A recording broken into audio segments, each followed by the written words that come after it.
13 अगस्त साल 2020 को मध्य प्रदेश के उज्जैन में नानाखेड़ा बस स्टैंड के नजदीक होटल नटराज की तीसरी मंजिल पर स्थित कमरा नंबर 303 में एक वेटर खाली कप और प्लेट लेने के लिए जाता है। उसने कमरा नंबर 303 के दरवाजे की डोर बेल बजाई, लेकिन ना तो उस कमरे के अंदर से किसी ने कोई जवाब दिया और ना ही किसी ने दरवाजा खोला। वेटर के बार बार बेल बजाने पर भी जब दरवाजा नहीं खुला तो परेशान हाल वेटर दौड़ते हुए सीधा होटल मैनेजर दुर्गेश के पास पहुंचा। होटल मैनेजर दुर्गेश उस समय रिसेप्शनिस्ट से बातें कर रहे थे। वेटर ने घबराए हुए लहजे में कहा कि सर, कमरा नंबर 303 का दरवाजा नहीं खुल रहा है। हालांकि मैंने कई बार डोर बेल भी बजाई और दरवाजा भी खटखटाया, लेकिन फिर भी ना तो अंदर से किसी की आवाज सुनाई दी और ना ही किसी ने दरवाजा खोला। वेटर ने मैनेजर दुर्गेश से कहा कि शायद उस कमरे में कोई है ही नहीं, लेकिन मैनेजर के कुछ कहने से पहले ही उसके पास बैठे हुए रिसेप्शनिस्ट ने जवाब दिया कि मैडम तो कमरे में ही थी, लेकिन उनका साथी किसी काम से बाहर गया हुआ है। रिसेप्शनिस्ट ने मैनेजर दुर्गेश को बताया कि उस लड़की का साथी बाहर जाते समय यह कहकर गया था कि मैं थोड़ी देर में आता हूं, तब तक तुम लोग मैडम का ख्याल रखना। लेकिन उसे गए हुए काफी देर हो चुकी है और वो अभी तक वापस नहीं आया। रिसेप्शनिस्ट ने कहा कि मैं उसे अभी फोन करता हूं। इसके बाद रिसेप्शनिस्ट ने विजिटर्स रजिस्टर में कमरा नंबर 303 के कस्टमर का फोन नंबर देखा और उसके नंबर पर फोन किया, लेकिन उसका फोन स्विच ऑफ था। रिसेप्शनिस्ट ने उसे कई बार फोन लगाने की कोशिश की, मगर उसका फोन हर बार बंद ही आ रहा था। रिसेप्शनिस्ट ने यह बात मैनेजर दुर्गेश पटेल को बताई। मैनेजर दुर्गेश पटेल को भी यह बात कुछ अजीब लगी। इसके बाद मैनेजर दुर्गेश तुरंत वेटर और रिसेप्शनिस्ट को अपने साथ लेकर कमरा नंबर 303 पर पहुंचते हैं। मैनेजर दुर्गेश पटेल ने भी कमरे का दरवाजा खुलवाने की बहुत कोशिश की, लेकिन काफी प्रयास करने के बाद भी जब अंदर से किसी ने दरवाजा नहीं खोला और ना ही कमरे के अंदर कोई हलचल हुई, तो उन्हें किसी अनहोनी की आशंका होने लगी। उन्हें लगने लगा था कि हो ना हो कमरे के अंदर जरूर कोई गड़बड़ है, क्योंकि कमरे में लड़की के साथ ठहरा हुआ युवक भी थोड़ी देर में आने की बात कहकर होटल से निकल चुका था और कई घंटे बीत जाने के बाद भी वो वापस नहीं आया था। साथ ही उसने अपना फोन भी स्विच ऑफ कर दिया था, जिसकी वजह से मैनेजर दुर्गेश को लग रहा था कि शायद उस लड़के ने ही कुछ किया है। इसके बाद घबराए मैनेजर दुर्गेश पटेल ने रिसेप्शन पर रखी उस रूम की डुप्लीकेट चाबी मंगवाई, लेकिन जैसे ही उस कमरे को खोला गया तो वहां का दृश्य देखकर उन तीनों के होश खराब हो गए, क्योंकि उस कमरे में बेड पर उस लड़के के साथ आने वाली लड़की का शव पड़ा था। उस लड़की का चेहरा खून से सना हुआ था। ये सब देखकर मैनेजर दुर्गेश की हालत बहुत ज्यादा खराब हो गई। वो लोग समझ गए थे कि उस लड़की के साथ आने वाला व्यक्ति ही उसका कत्ल करके वहां से फरार हो गया है। असल में होटल नटराज जाने माने होटलों में से एक था, जिसके ऑनर एक रिटायर्ड पुलिस ऑफिसर थे जो कि इंदौर के रहने वाले थे। इधर होटल के दूसरे कस्टमर्स को भी जब होटल में किसी लड़की के कत्ल की जानकारी मिली तो वो लोग भी भागते हुए कमरा नंबर 303 के सामने पहुंच जाते हैं और फिर देखते ही देखते कमरा नंबर 303 के सामने कस्टमर्स की भीड़ जमा हो गई। क्योंकि मामला एक लड़की के कत्ल का था, इसलिए मैनेजर दुर्गेश पटेल ने इस घटना की जानकारी तुरंत नानाखेड़ा पुलिस को दे दी। होटल में हालात बिगड़ते देखकर मैनेजर दुर्गेश पटेल ने होटल के मालिक को भी फोन करके सारी बात बताई। सूचना मिलते ही नानाखेड़ा पुलिस की टीम भी तुरंत होटल नटराज के कमरा नंबर 303 पर पहुंचती है, लेकिन वहां का मंजर इतना भयावह और खौफनाक था कि पुलिस वाले भी घबरा गए। हालांकि वहां के हालात को देखकर पुलिस भी समझ गई थी कि ये मामला कत्ल का है, इसलिए पुलिस ने घटनास्थल की बारीकी से जांच करनी शुरू कर दी। जांच के दौरान पुलिस वालों ने देखा कि जिस लड़की का शव बेड पर खून से सना हुआ पड़ा था, उसकी उम्र करीब 20 से 22 साल के आसपास थी। देखने से वो किसी सामान्य परिवार की लगती थी, लेकिन उस लड़की को बड़ी ही बेरहमी से कत्ल किया गया था। इसके बाद पुलिस होटल के स्टाफ से भी पूछताछ करती है। होटल मैनेजर दुर्गेश पटेल ने पूछताछ के दौरान पुलिस को बताया कि ये लड़की जिस लड़के के साथ यहाँ आई थी, उसकी उम्र लगभग 23 या 24 साल के आसपास थी। दुर्गेश ने आगे बताया कि जब ये लड़की उस लड़के के साथ होटल में आई थी तो उस समय इसके कंधे पर एक कैरी बैग था। देखने से ऐसा लगता था जैसे ये किसी कॉलेज की स्टूडेंट हो। मैनेजर दुर्गेश ने बताया कि उन दोनों ने होटल में शाम तक रहने के लिए कमरा बुक किया था। कमरा बुक करते समय उन्होंने खुद को पति पत्नी बताया था। इसके बाद वो दोनों कमरा नंबर 303 में चले गए थे। रिसेप्शनिस्ट ने बताया कि फिर करीब 1.5 घंटे के बाद वो लड़का ये कहकर होटल से बाहर निकला था कि वो किसी काम से बाहर जा रहा है, मैडम अंदर ही आराम कर रही हैं, तुम उनका थोड़ा ध्यान रखना। लेकिन उसके जाने के कुछ समय बाद जब एक वेटर नाश्ते और चाय की प्लेट लेने कमरा नंबर 303 में गया तो लड़की ने दरवाजा नहीं खोला, जिसकी वजह से होटल के मैनेजर ने कमरे की दूसरी चाबी मंगाकर दरवाजे को खोला था। इसके बाद पुलिस ने उन दोनों का नाम और एड्रेस पूछा तो मैनेजर दुर्गेश पटेल ने विजिटर्स रजिस्टर लाकर पुलिस के सामने रख दिया। पुलिस ने उस रजिस्टर में उन दोनों लड़का और लड़की का नाम और पता चेक किया।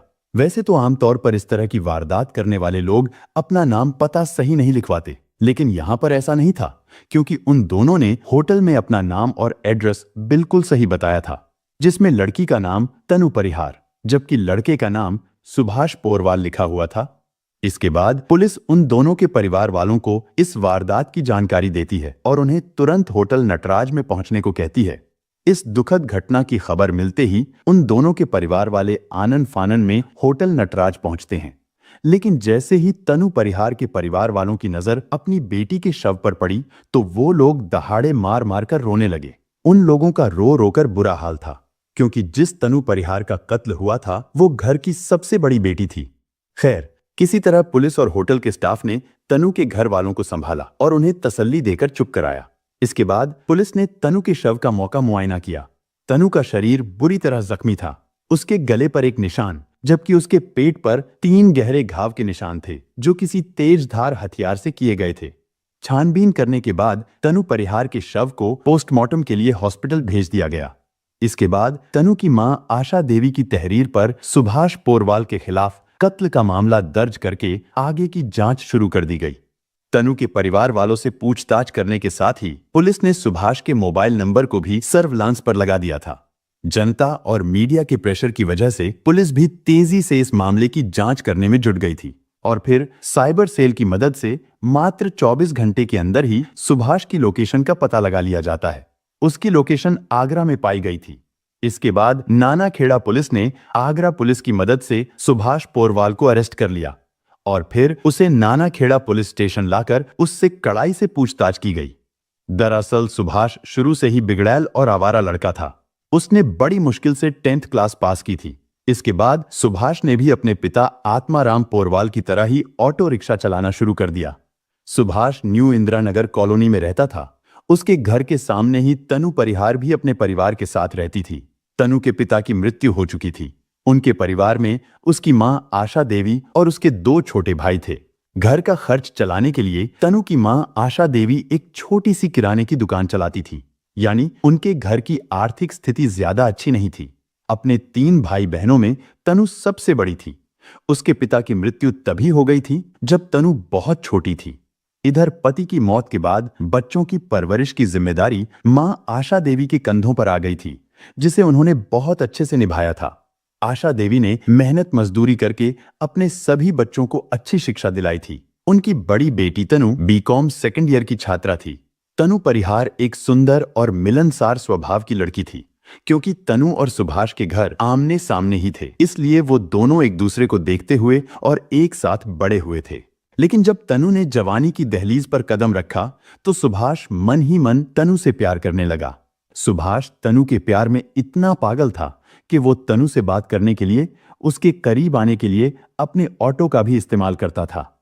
असल में जब तनु कॉलेज जाने के लिए घर से निकलती थी तो सुभाष पहले से ही अपना ऑटो लेकर उसके इंतजार में खड़ा रहता था। वो तनु को अपने ऑटो में बैठाकर उसके कॉलेज ले जाता और फिर उसे कॉलेज से वापस लेकर भी आता था।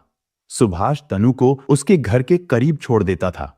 उधर तनु भी अब धीरे धीरे सुभाष से प्यार करने लगी थी। इसके बाद उन दोनों को जब भी मौका मिलता तो वो दोनों एक साथ घूमने फिरने भी जाने लगे थे। समय के साथ साथ उन दोनों का प्यार परवान चढ़ता रहा।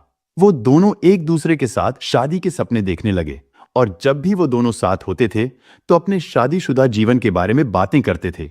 सुभाष तनु को ऐसे सपने दिखाता कि तनु भी उन सपनों में खो जाती थी। वो दोनों शादी करके अपना घर बसाना चाहते थे।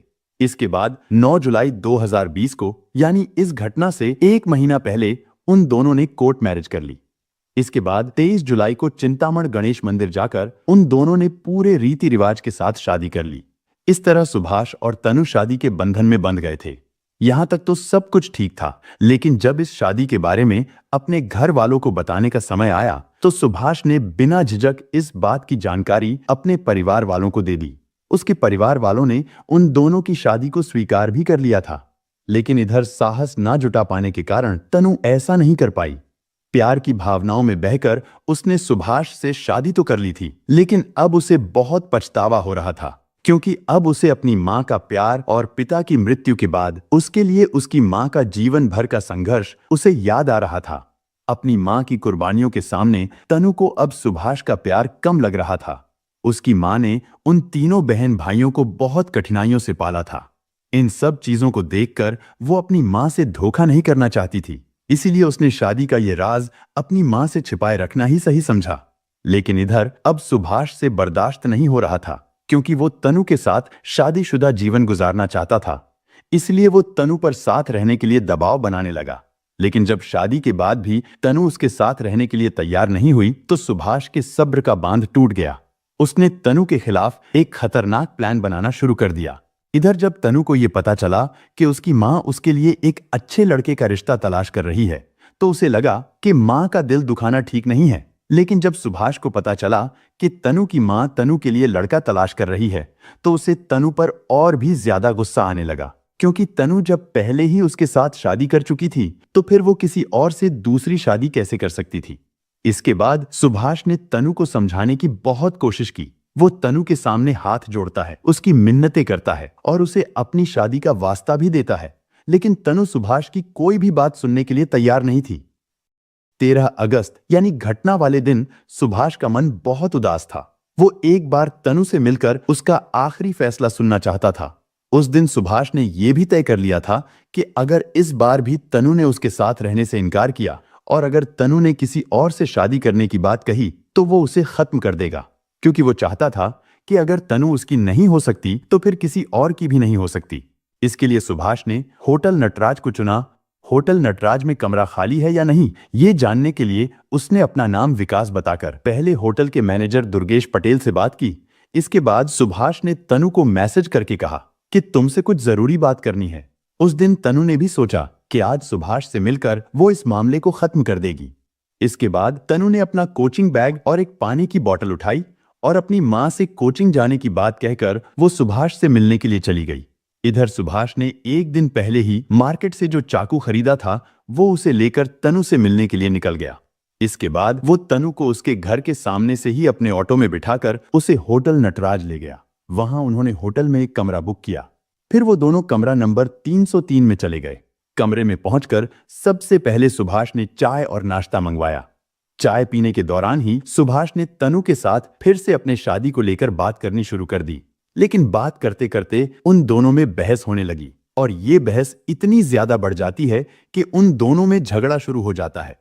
जहां तनु अपनी शादी को लेकर अपनी मां के फैसले को आखिरी फैसला बताते हुए अपनी बात पर अड़ी हुई थी, वहीं सुभाष भी गुस्से में आकर कहता है कि जब तुम मेरे साथ 2 बार शादी कर चुकी हो, तो फिर तुम तीसरी बार किसी और से शादी कैसे कर सकती हो। तनु सुभाष को समझाते हुए कहती है कि वो शादी हम दोनों की बहुत बड़ी भूल थी। तनु ने सुभाष से कहा कि अब मैं अपने परिवार के खिलाफ नहीं जा सकती, क्योंकि मेरी मां ने मेरे पिता के बगैर बहुत मुश्किल से हमारी परवरिश की है। तनु ने कहा कि मैंने पहले ही अपनी मां से छुपकर तुमसे शादी करके बहुत बड़ी गलती की है, लेकिन अब मैं तुम्हारे साथ रहकर दोबारा गलती नहीं करना चाहती। तनु ने कहा कि मैं अपनी मां को और दुखी होते हुए नहीं देख सकती, इसलिए मैं अब अपनी मां की पसंद के लड़के से ही शादी करूंगी। लेकिन ये बात सुनकर सुभाष भड़क जाता है। सुभाष का चेहरा गुस्से से लाल हो गया था। उसने कमरे में टहलते हुए तनु से कहा, तो क्या हम दोनों एक दूसरे को भूल जाएं? इस बात पर तनु ने गर्दन झुकाते हुए कहा कि हाँ सुभाष, हम दोनों के लिए यही ठीक रहेगा। लेकिन सुभाष ने चाकू निकालते हुए तनु से कहा कि तुम मेरी थी और मेरी ही रहोगी। इतना कहते ही सुभाष ने तनु का गला रेत दिया। वार इतना तेज था कि तनु की आधी गर्दन कट गई। तनु चीखते हुए बेड पर गिर पड़ी। उसके बेड पर गिरते ही सुभाष ने उसके पेट पर भी कई वार और किए। तनु कुछ देर तड़पती रही और फिर उसका शरीर हमेशा के लिए शांत हो गया। सुभाष ने जब देखा कि तनु का शरीर ठंडा पड़ चुका है, तो उसने तनु का फोन उठाया और काम का बहाना बनाकर वो होटल से बाहर निकल गया। वहां से निकलकर वो अपने ऑटो से पहले शाजापुर बस अड्डे पर पहुंचा। फिर वहां से बस पकड़कर वो अपनी मौसी के घर आगरा चला गया। सुभाष पोरवाल से पूछताछ करने के बाद पुलिस ने कत्ल में इस्तेमाल किया गया चाकू तनु का मोबाइल फोन और ऑटो रिक्शा को भी अपने कब्जे में ले लिया था। इसके बाद पुलिस ने सुभाष पोरवाल के दिए गए बयान और सबूतों के आधार पर चार्जशीट तैयार करके उसे कोर्ट में पेश किया, जहां से उसे जेल भेज दिया गया। दोस्तों, इस घटना को सुनाने का उद्देश्य किसी का दिल दुखाना नहीं है, किसी को परेशान करना नहीं, बल्कि आपको जागरूक करना है, आपको सचेत करना है। दोस्तों, इस पूरी घटना के बारे में आपकी क्या राय है, कमेंट बॉक्स में जरूर बताएं। और अगर हमारी मेहनत पसंद आई हो तो इस वीडियो को लाइक करते हुए शेयर भी करें। अगर आपने अब तक चैनल को सब्सक्राइब नहीं किया है तो हमारे चैनल को सब्सक्राइब कर लीजिए। धन्यवाद।